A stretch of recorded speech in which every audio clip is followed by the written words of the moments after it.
Hi everyone, I'm HaZ, and welcome to another episode of Books That Inspire Me as a film and game director too. So today, this is a special one. This is a celebrate the release of the new Alien Romulus movie. I thought it'd be really fitting to actually review one of the books that I reference a lot when making science fiction films and just general good horror tension. And that is the movie Alien by Ridley Scott. So this is an awesome book. This is one of those special collector's books. It's called Alien Vault, and it has all these awesome behind the scenes, kind of just breaking down how the movie was made, some storyboards and so on. So this is really cool. So I'm just going to put this aside. Okay, and let's go through the book. Let's open it. It's obviously nice front cover book here, book cover of Ripley in her suit, which is awesome. This is cool. Right on brand here, the Weyland-Yutani Corporation. I mean, this is made for like the lovers and fans of the Alien franchise, specifically Alien. So this is this definitive story of the making of the film. Okay. By Ian Nathan, who's done a lot of these kind of making of books, by the way. Okay, this is cool. All right. Nice introduction here that explains like the origins of the story. Clip from the film or frame from the film. Okay, the birth. It's kind of fitting birth. You'll get whatever's coming to you by Ripley. Nice quote. What I love about this movie is that it was made like 1979. So it aged, but it still stands today, and it's all shot on film. And you can tell even the photography as well, the film photography as well. But just this awesome, it's just so memorable, this movie. So you can see here, there's a quote from Ridley Scott. We wanted to do something that was so outrageous that no one would know it was coming. Well, Ridley Scott, you did exactly that, because it's still today I watch this film and it still creeps the hell out of me. Some more photography here. Here's one of the actors. That's this actor here. His name is Yaphet Kotto. He goes, "We were freaked. The actors were frightened." That's great. This is great tips for directors trying to make horror films. Creep the actors out. It makes it more believable. Here you go. This is it's an R-rated moment here. The moment where the alien bursts out. This is really cool behind the scenes here of how they did that. Lots of blood. Lots of blood squirts. Little tube here. Wow.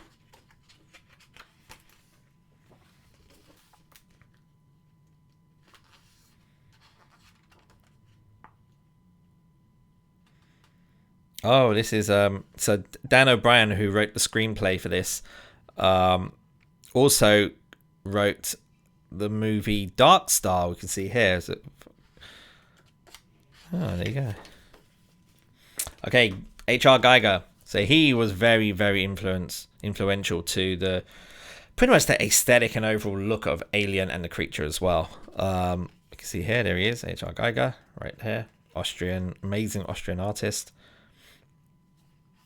Biomechanical design work, that's what they call it in this book. Biomechanical design work. Some of the early designs of the egg. Some concept art of the egg. Really creepy stuff. Wow. There you go. Some of the early xenomorphs. Creepy, because they don't look like that now, but this is very early designs. Some more concept work. That looks like they got eyes. It looks like eyes. Oh, creepy. Yeah. Oh, this was the designer. This was before H.R. Geiger came on, actually. They had some other designer on to do this. Ron Cobb. They did. It says here they look more comic than terrifying.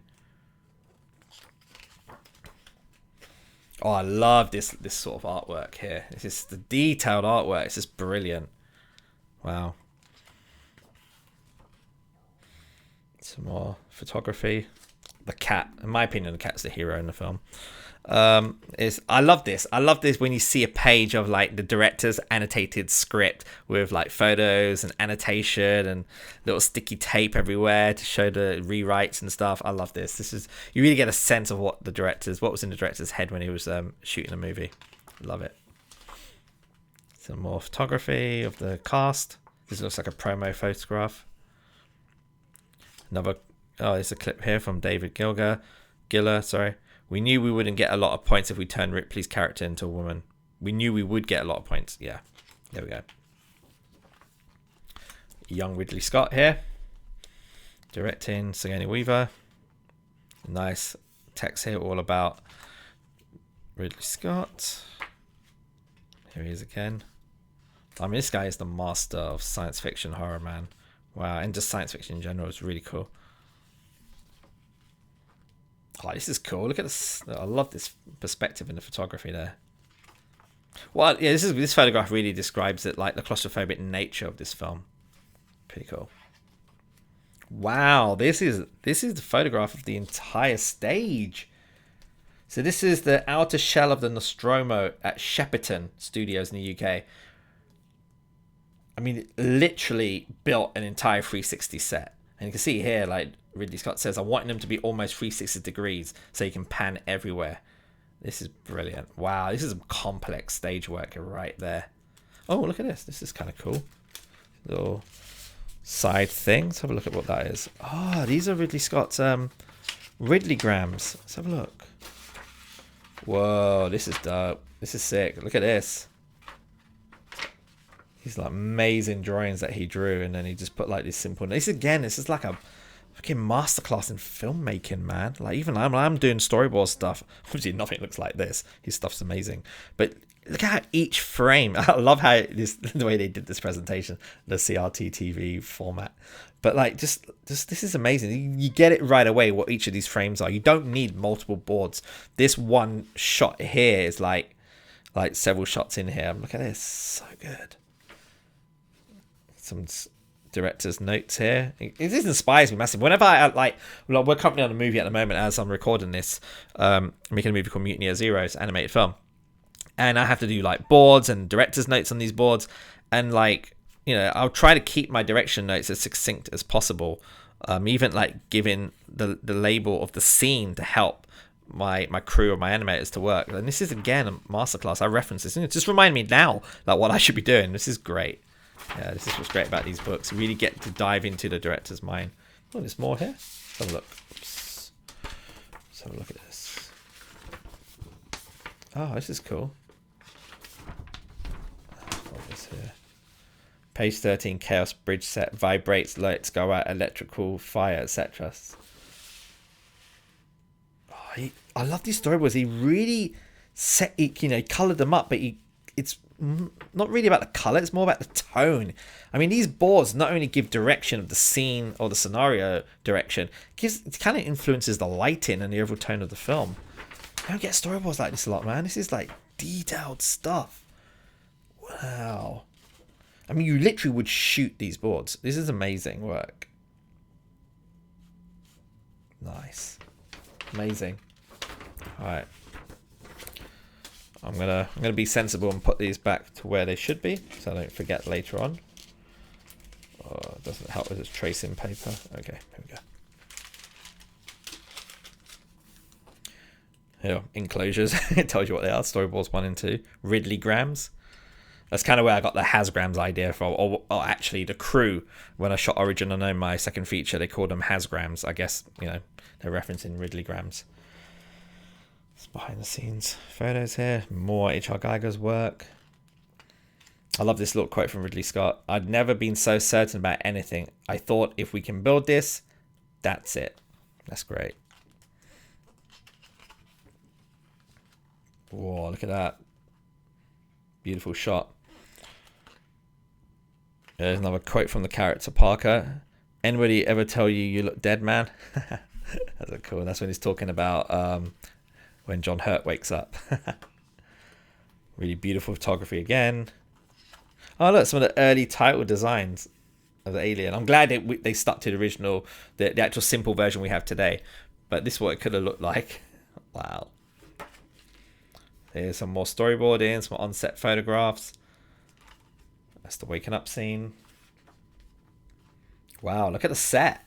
I mean, they really built a full set that you can literally move the camera around, and you get that sense of claustrophobic. Like even like when the actors are in there, they're really feeling it. This is why the performance is so phenomenal in this movie, because the actors they really believe they're on a ship. You know, there's none of this like make believe. Some early concept work by Ron Cobb. Early Nostromo designs by Chris Foss.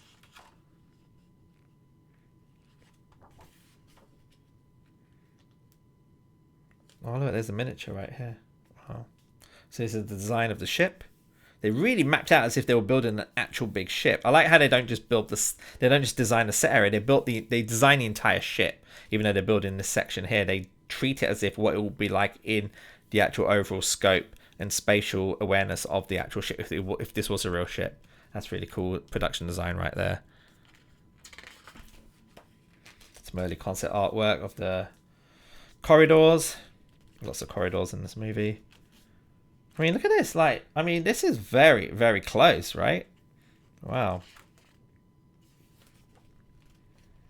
It's the engine room, glass cubicle.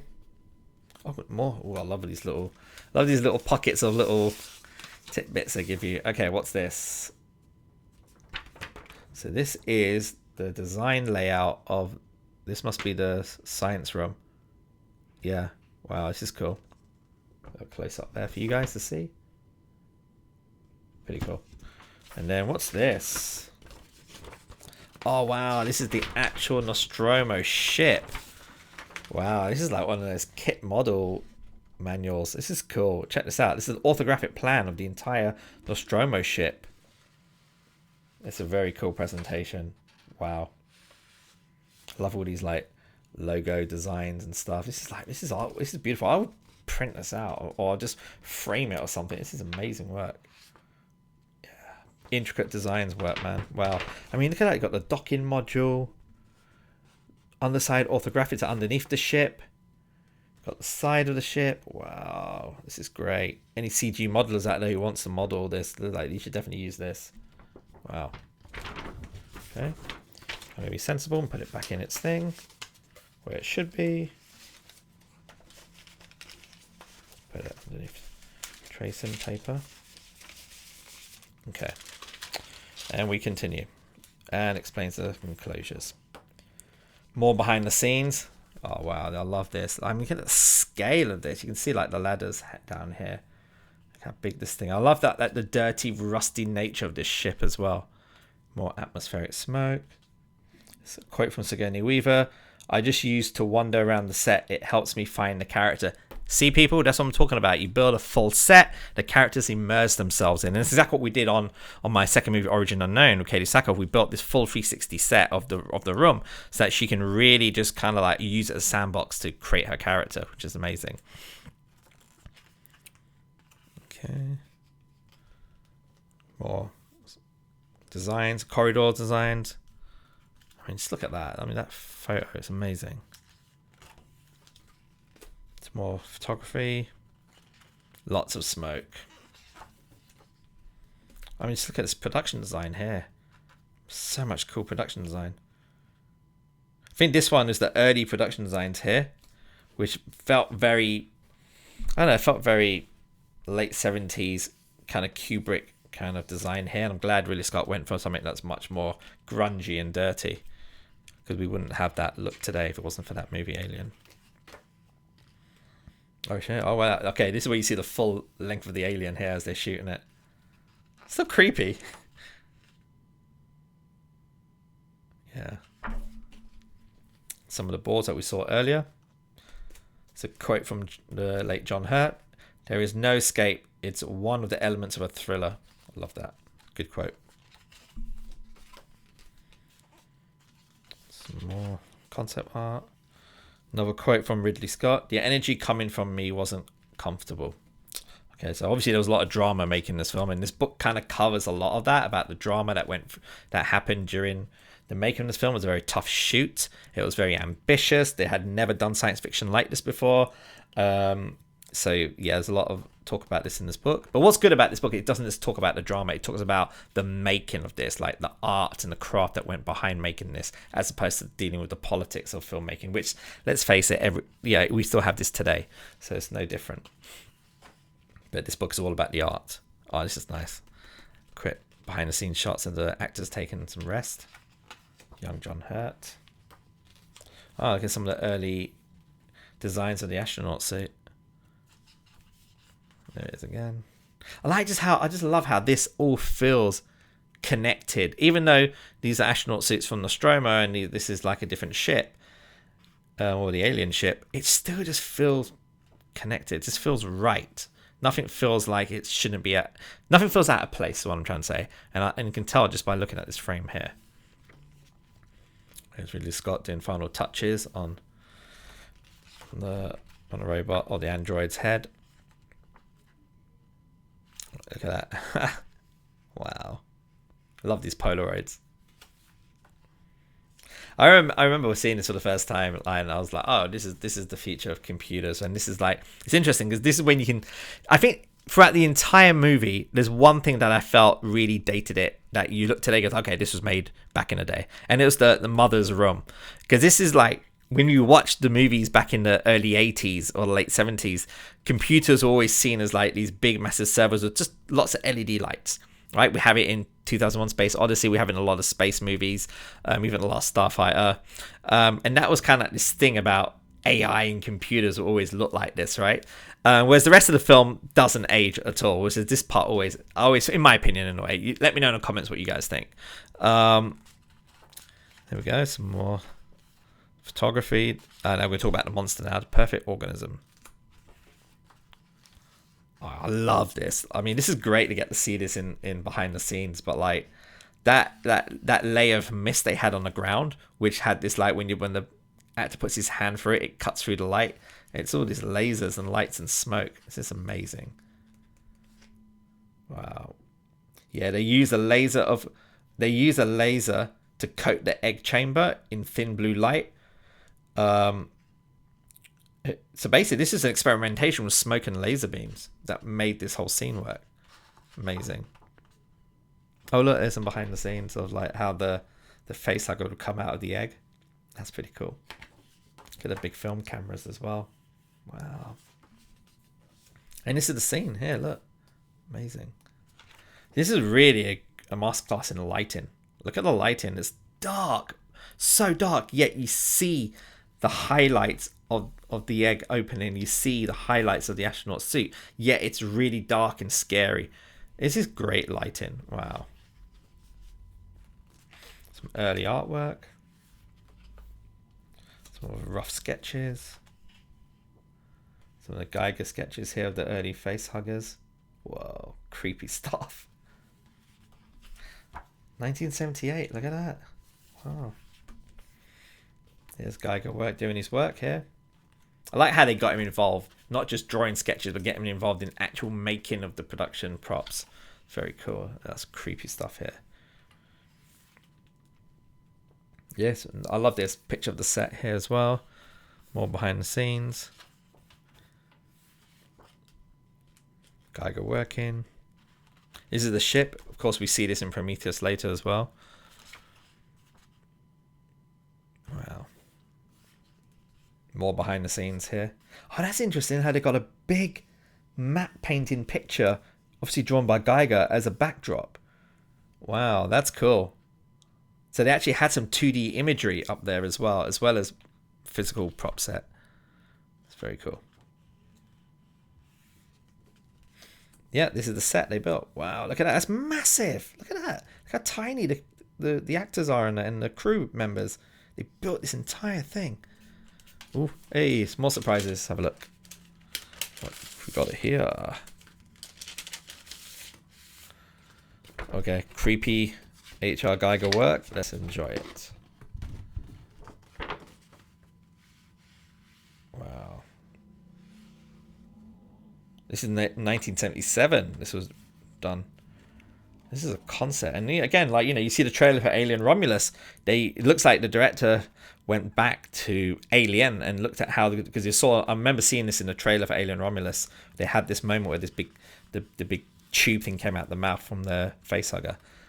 So yeah, so this concept was done in 1977. People, there you go.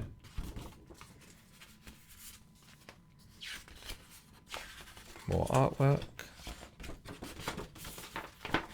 Beautiful artwork here. Wow. And it really is this kind of biomechanical, I guess that's a genre, right? Biomechanics, and this is it. Beautiful. I like how he's got his name. See if you can see it. HR Geiger engraved here. Alien. That's cool. Let's put this back in.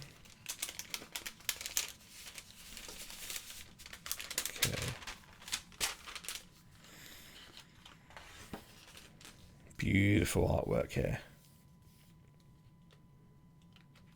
Again, the scale of the set is just phenomenal on this. They really played with scale. There's the old alien pilot.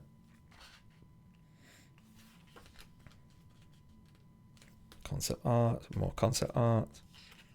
The pyramid, forgotten landscape. Look at the detail in this. That alone tells a story when you look at the hieroglyphics, which I guess they reference back in Prometheus afterwards.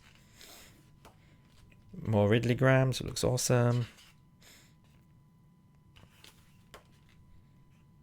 This is the original concept art for the alien itself. I'm glad it didn't go. This kind of looks like something out of District 9 when you look at it now. Like the prawns. Maybe Bonham got inspired from the early concept art from Alien, because that does look like the prawn from District 9. There's some more concept art here.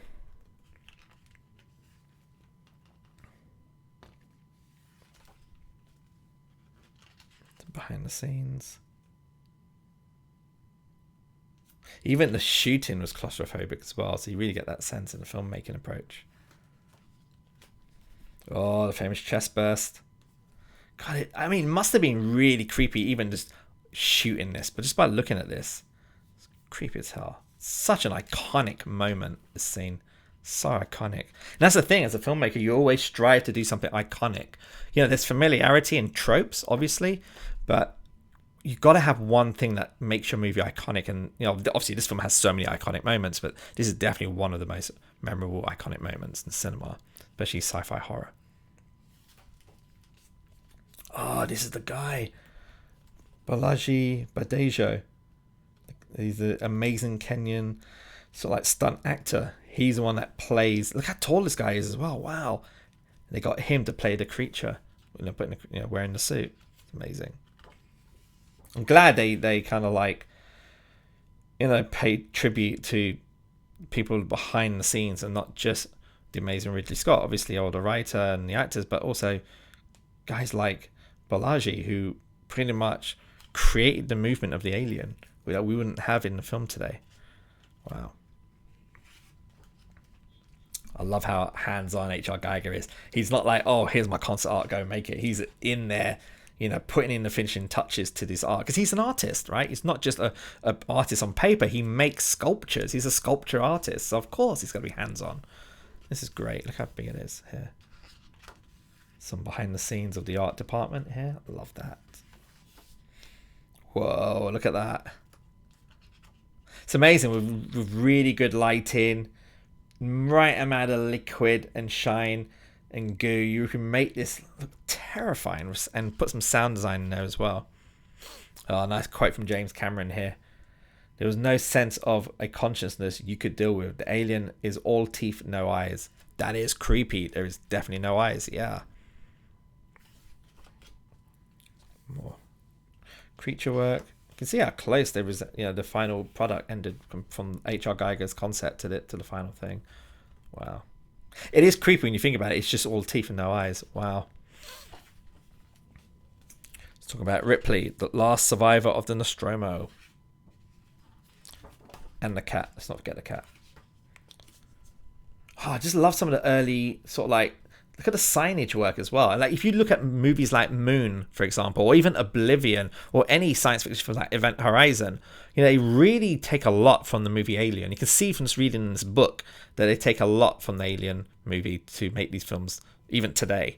It really set the benchmark to sci-fi horror.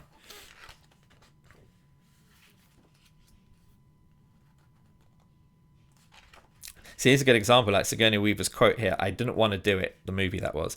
It was sci-fi, and I was a total snob. And again, like if you think back, like late 70s, early 80s, sci-fi was, well, I wouldn't say early 80s. In fact, I would say like, mid 70s sci-fi. You had Star Trek, it was very bright. Sci-fi was always seen as kind of a little bit campy as well, right? So of course, again, it was like, I don't want to be in a science fiction film, but what she's in isn't just science fiction. It was science fiction horror. And now this is a good example of this quote where she came in this movie thinking didn't want to do it originally, and now she's obviously doing science fiction films. But this book really really does explain why Alien did set the benchmark to science fiction films today. Even science fiction. If you look at Event Horizon, so much homage it makes to the aesthetic of Alien. Yeah, this is definitely, this book is amazing. More behind the scenes. Ridley Scott directing the actors. I love all these behind the scenes. They're really well restored photographs as well. This must be sort of like a PR imagery. Love this behind the scenes. Even like even the set behind the scenes, because usually we watch a behind the scenes set. Even a lot of films I've worked on, like you look out of the frame, you thought, oh okay, you can tell it's all made believe. I was like, oh okay, it's a film set. But I can imagine being on something like this. Even this photograph kind of sets the tone. Like, you know, you really feel like you're in this dark, dingy, scary environment. It's amazing. More behind the scenes. The capsule. Oh, more goodies. Let's have a look. What have we got here? What have we got here? Okay, some nice artwork. Nostromo USA. That's the patch they have on their arm. Let's put it here. Oh, this is cool. This is a page from the script, scanned from the script. So you got 1950 scene 152, interior mess. Dallas's flamethrower on table surface. Let's see here. So obviously crossed out the pause. So this is like obviously the director Ridley Scott making notes of changes as he went ahead and just made changes on the script. It's what I do, but I don't do it on paper. I do it on my iPad. So I'm much more sustainable. But yeah, look at this. And this is the director's head. You really get a moment of time of like, this is a moment from the set. You're seeing here these annotations. They've rewritten some dialogue here on the fly. I guess the script supervisor will be keeping notes of this as well. This is amazing. I love how you got like the tea stains and stuff, or the tape stains. Wow, this is very cool. I'll punch in a little bit for you guys to see. Look at that. That's very cool. That's the rewritten dialogue. Some rewritten scenes here. Very cool. Oops. Okay, let's put this back in where we found it.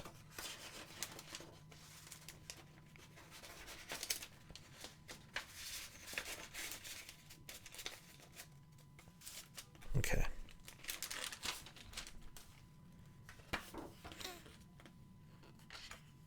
It's interesting, this frame, because in the film there isn't like a love interest, but this could have been like from a deleted scene, but it's like, you know, this does feel like there's some kind of chemistry between the two characters here, which is, you never really see it in the film. It's more of a mutual respect for each other, if anything.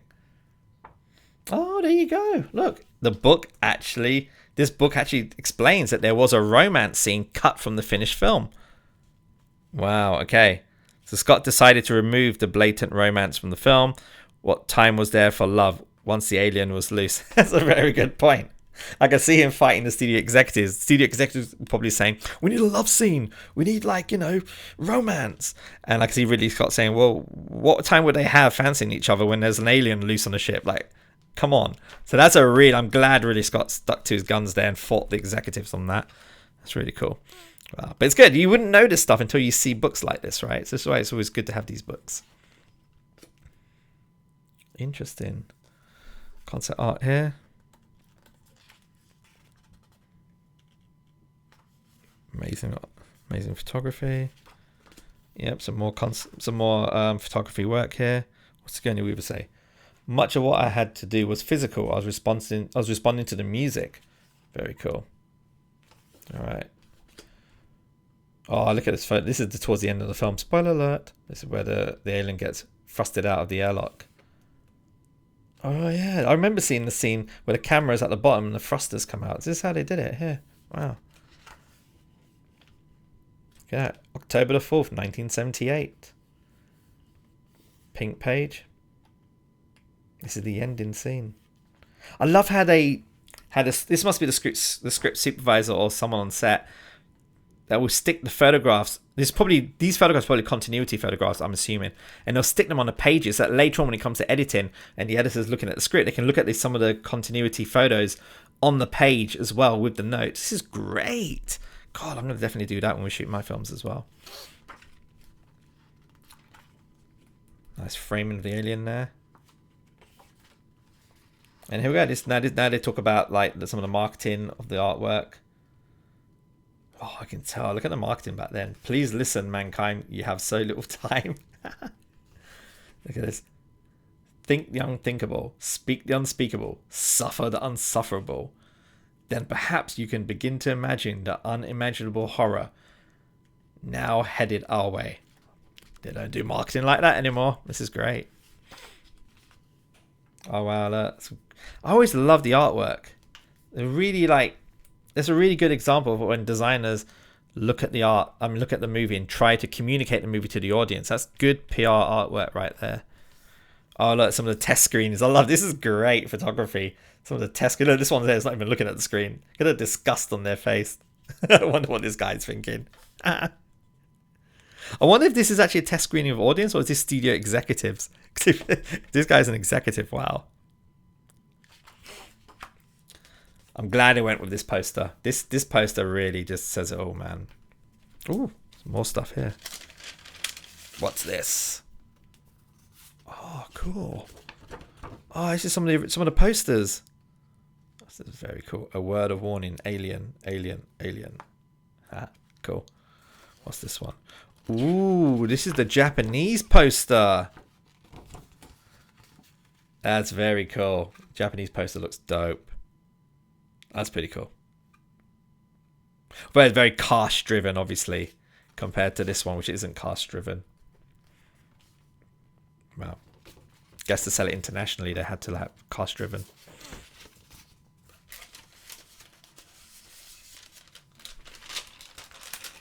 Oops. Ooh, coming up to the end now. Some photographs of the Alien cinema. The cinema's playing Alien right there. Again, I love these photographs. You can see the cars. That really sets the time, like when this photograph was taken. Again, 1979. And full disclosure, guys, this movie came out when I was born, like in the same year I was born. Yet this movie is a movie that I reference still today in my filmmaking career, my creative inspiration.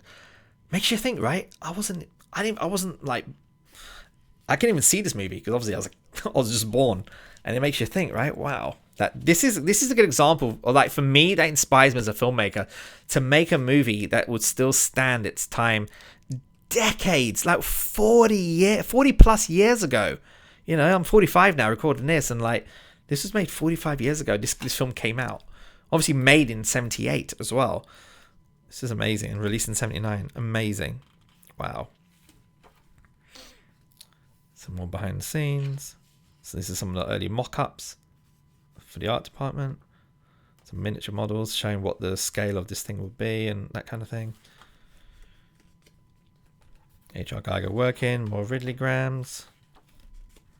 Oh, this is James Cameron. This is behind the scenes of James Cameron making Aliens. I'd say this guy must have, some serious pressure to try to do a follow-up to Alien.